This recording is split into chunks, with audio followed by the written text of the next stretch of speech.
I read the book in high school.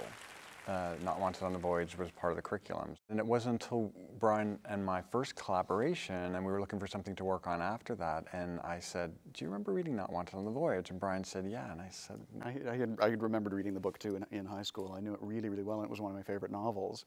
But I actually thought it was a terrible idea for a musical. It was the worst idea I've ever heard.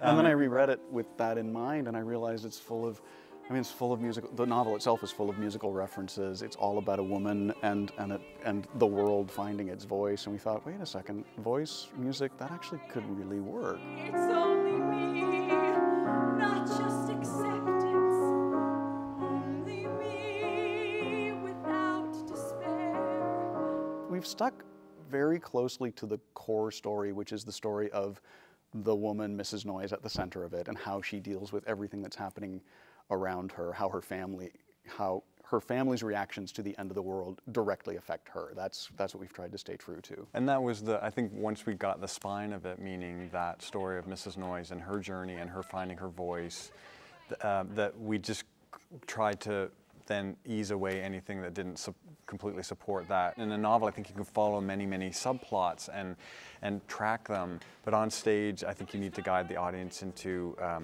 you know, a coherent single storyline. Let's have a toast to the master, the conjuring pro, with more smoke and mirrors than Cagliostro. A really good friend of ours, Arnold Mangioli, who's a casting director in New York, knows the piece really well. We've known him for years, and we were sitting having lunch with him one day talking about Not Wanted on the Voyage and what to do with it, and he said, it was like a light bulb went on. He suddenly said, oh my God, you have to work with Amanda Daynard. And coincidentally, she's on the faculty here at Northwestern, and said, why don't we take it to AMTP and see if we can work together on it. It was as simple as that. And I read the piece, and I thought it was the most amazing, ambitious piece of new musical theater that I had read in years. And I was so excited by the staging possibilities, and I was excited by the story, and I was excited by how different it felt. And I was excited about Neil and Brian. Good. Fortunately, all my colleagues here at AMTP and Northwestern were able to get as excited about it as I was. Our relationship with Amanda is great. It's I think everything a collaboration is supposed to be. We literally throw any idea on the table, and hopefully the best one is the one that wins out. But we've thrown some pretty crazy ideas on the table, yes? Well, we all have, and I mean, the thing is that we feel really lucky because there's lots of situations where the writers aren't allowed to participate to this degree, and Amanda has kept every door open from day one for us, and invited our feedback all through every step of it. And Amanda, I think, has just become a third of a trio for us. Like, we just feel like we're all heading in the same direction. Thunder, rain, rain, rain. When you're doing new work, you know, and especially when you're creating the first physical workshop production for something, it's really important that the writers are with you every step of the way, and they've got to feel like they understand the world that you're creating, that it reflects the world that they've created in their minds. You know, it really just starts in their minds, and what they see in their mind's eye is what they put on the page. And then you're somehow going to turn that into something that everybody's going to get to see, you know. And so I truly believe that the best way to do that is to make everything incredibly collaborative and incredibly transparent. There's something inside you that sustains. Just remember that your voice remains.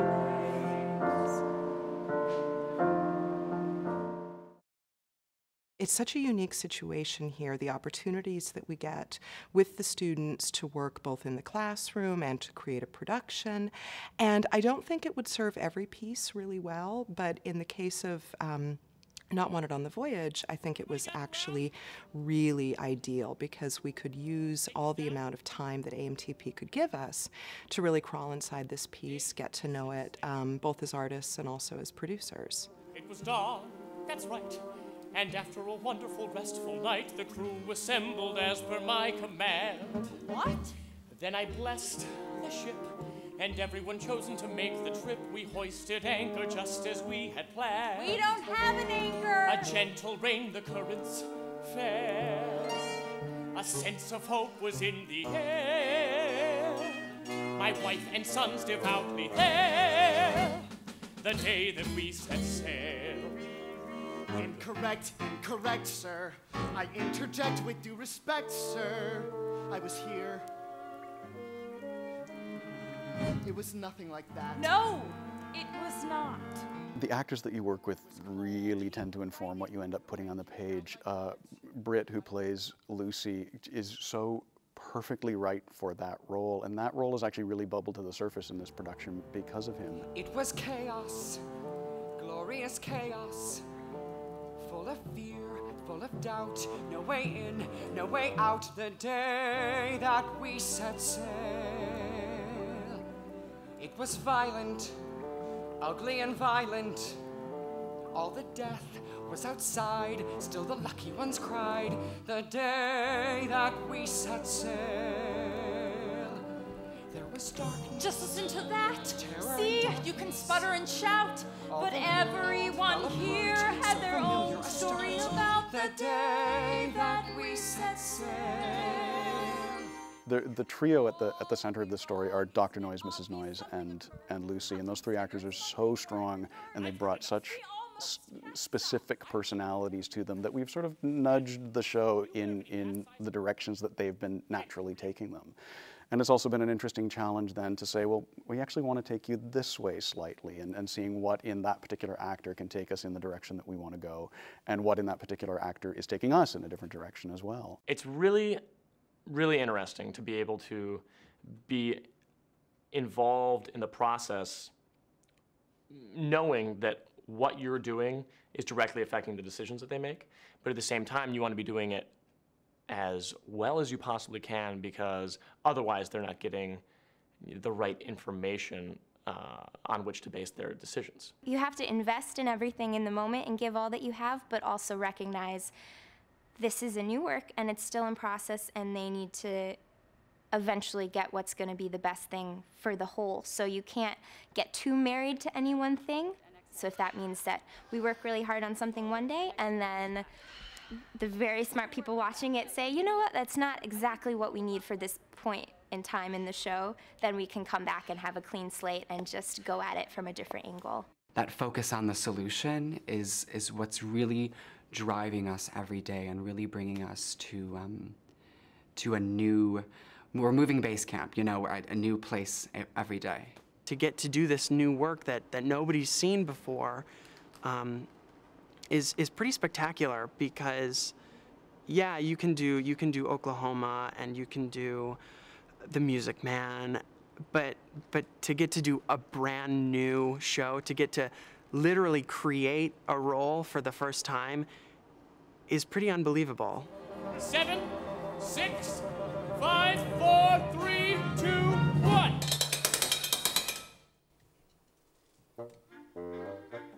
Is it supposed to look like that?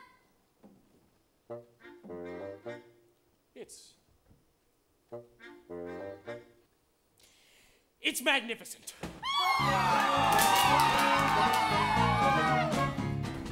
Hallelujah, call the Lord, with our voices raised as one. Sound the sounds, let it all aboard, 'cause the journey's just begun. It is written, there's a family, it is written, there's a boat. Lord, they built that thing in record time, and now so she wrote. It's a joyful celebration and a mighty joyful noise. Lord, Lord, Lord. Hannah? Lord, Lord, Lord. The edict? Lord, Lord, Lord. Thou shalt come into the ark, sons and wives, every living thing, clean beasts by sevens, not clean by twos. I shall make it rain. And every living substance that I have made will I destroy from off the face of the earth. Lord, Lord, Lord, it is written.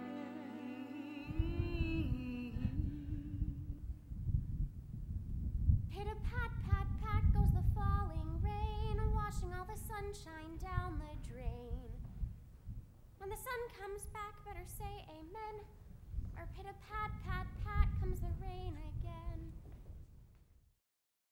the level of talent of the students is one thing, and that's an amazing thing to encounter, but the enthusiasm of them is something that you don't get in a professional environment, because, you know, professional actors are professional actors, like it's a job to them. Whereas here, I think there's still a passion and a love of something new, which this is. We're all here and we all have the same goal. We want this to be an amazing show. And so we have a really great sense of community, and I'm not sure if there's anything else like that, or if there's any type of workshop situation where you really get to work so intimately with amazing, amazing professionals, and it's so supportive. You know, we're all students here, so, you know, we're learning as we're going. Some time ago, in a place I've tried to forget, I heard a story of a promised land.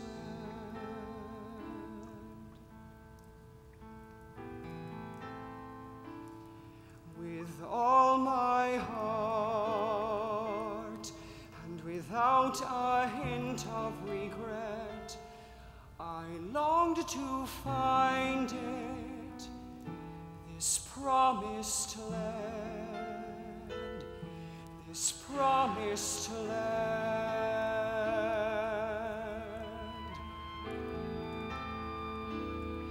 where I was born. Trees were always in sun, no shade or shadow. Oh, how grand.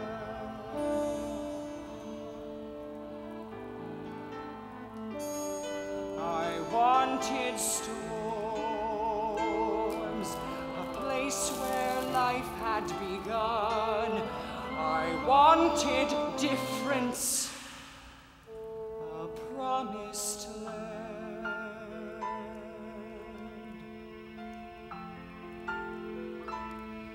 a promised land.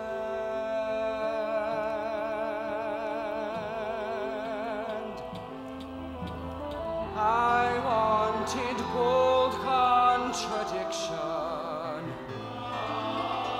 I wanted deserts and snow. I chose to be someone else.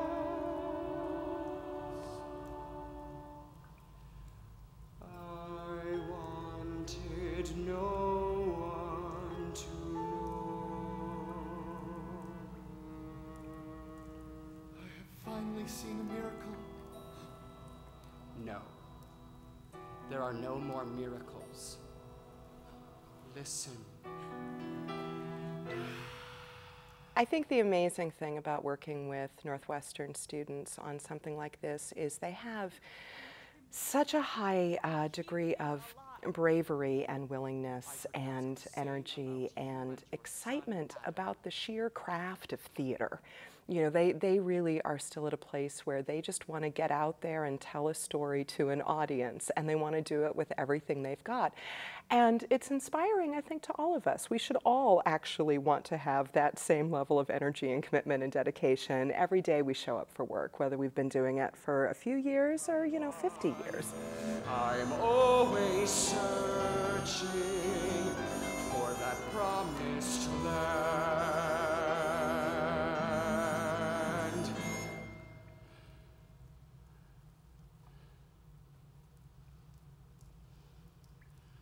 I'll start a rumor of a promise.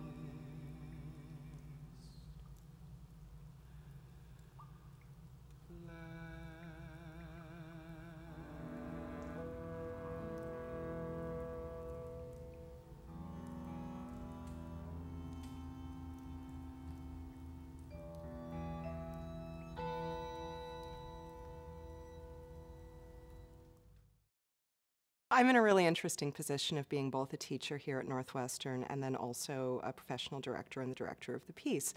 One of the things I absolutely love about teaching here is that we create these kinds of opportunities for our students. And they get to have what feels like a very professional experience, but within a protected academic setting. It's a cloistered environment in the best possible way because you all just are in it together. And the support has been incredible. Like I said, from the dean on down, we just have felt completely supported here. Yeah, and we're completely free to take risks here, which is great, which is so rare. Right.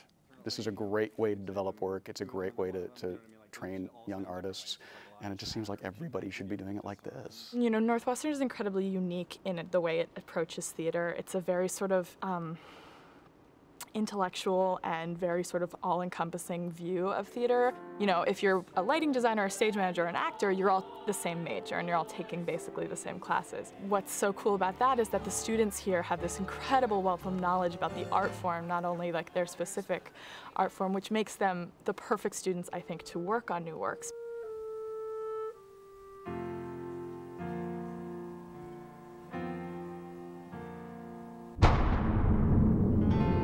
I think that that's really what makes somebody a good performer, is when they're able to explore all the different areas of their life, because really what art is reflecting life. And I just think that this gives you the opportunity to find every bit of yourself that you can then put into your work. Our students are, I think, some of the most extraordinary students studying musical theater in America today.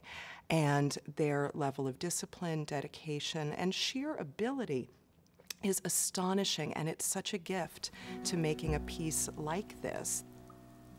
I could grow to like these humans. They're creatures after my own heart, capable of such extremes, such cruelty and such courage. Mortal!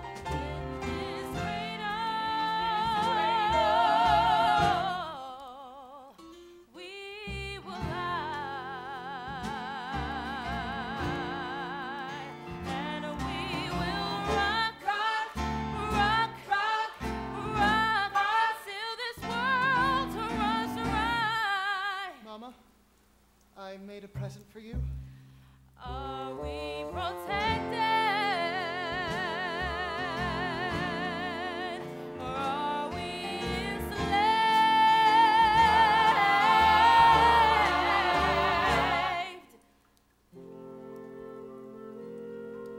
And in the face of despair, capable of such compassion.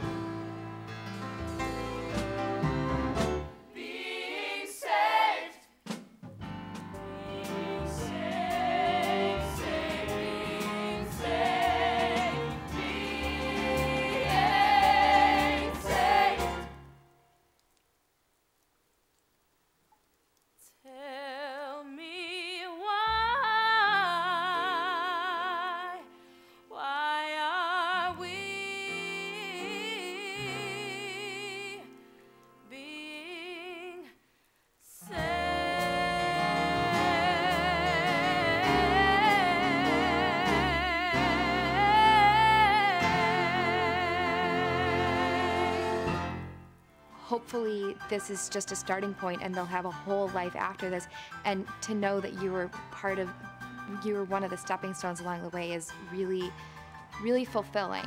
And I think it's also a great way to prepare for the professional world, because there's so many new works that are being put up in the world, and to be able to to know ahead of time how to develop a character instead of being told by someone what you're supposed to do really will set you apart. It's scary because you never know exactly what the future will hold, but I really feel like Northwestern has given me the tools to go out and do it.